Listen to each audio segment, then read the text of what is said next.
آپ یہ کہہ سکتے ہو کہ صاحب بھارت میں تو آج فارسی زبان ہے نہیں، تو اب شاعر کہاں پیدا ہوتے ایسے؟ ایران میں تو ہے، افغانستان میں تو ہے، اور بھی ممالک میں ہے فارسی زبان۔ امیر خسرو کا جواب لا کر کے دکھاؤ، نہیں لا سکتے۔ نہ آپ کی رباعیات کا جواب، نہ آپ کی غزلوں کا جواب، نہ آپ کی مثنوی کا جواب۔ آپ تھے ہی لا جواب، تو کہاں سے لاؤ گے جواب؟ کیا بات اور ہے۔ کمال کی بات یہ ہے کہ مسلم حضرات تو پسند کرتے ہی آپ کی شاعری، ہندو بھائی بھی آپ کی شاعری پسند کرتے،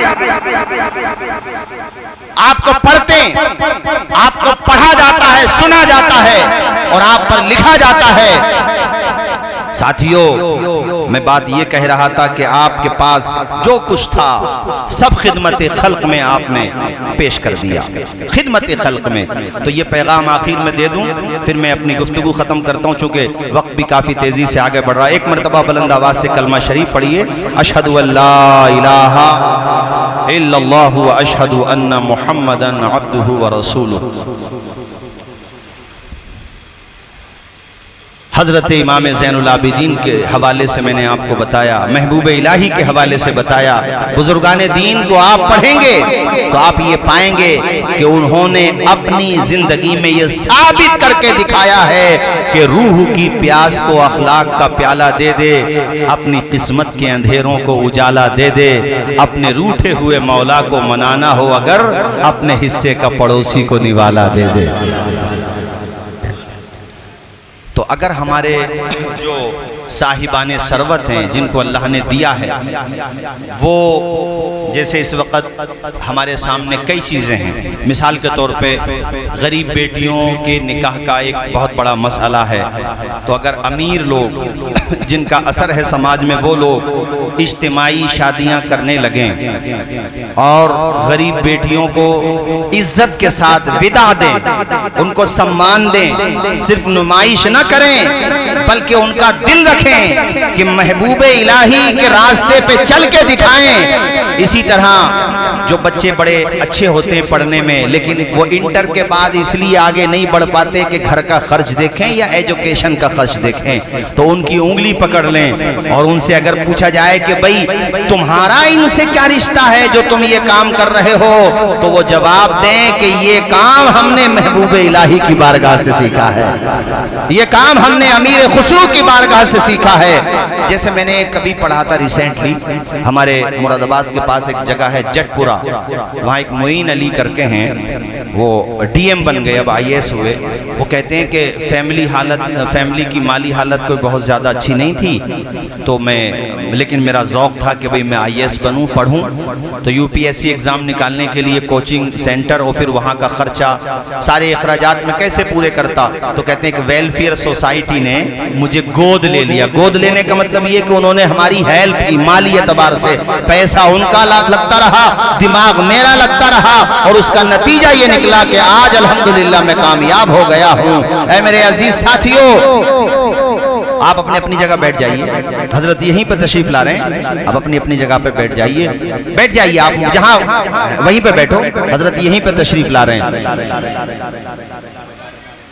بیٹھ جاؤ اپنی اپنی جگہ پہ، کلمہ شریف پڑھو سارے لوگ، لا الہ، بلند آواز سے لا الہ الا اللہ محمد الرسول اللہ صلی اللہ تعالی علیہ وآلہ وآصحابہ وبارک وسلم۔ یہیں پہ تشریف لا رہے ہیں حضرت۔ تو بھائیوں، یہ میں نے چند باتیں آپ کے سامنے رکھی، اور آخر میں جاتے جاتے ایک پیغام آپ کے گوش گزار اور کرنا چاہتا ہوں۔ وہ پیغام یہ ہے کہ تمام خانقاہوں نے اس بات کو اٹھایا ہے، گھر گھر تک پہنچایا ہے کہ حوصلے اس طرح آزمایا کرو، مشکلیں دیکھ کر مسکرایا کرو، بھلے دو نوالے کم کھایا کرو، اپنے بچوں کو لیکن پڑھایا کرو۔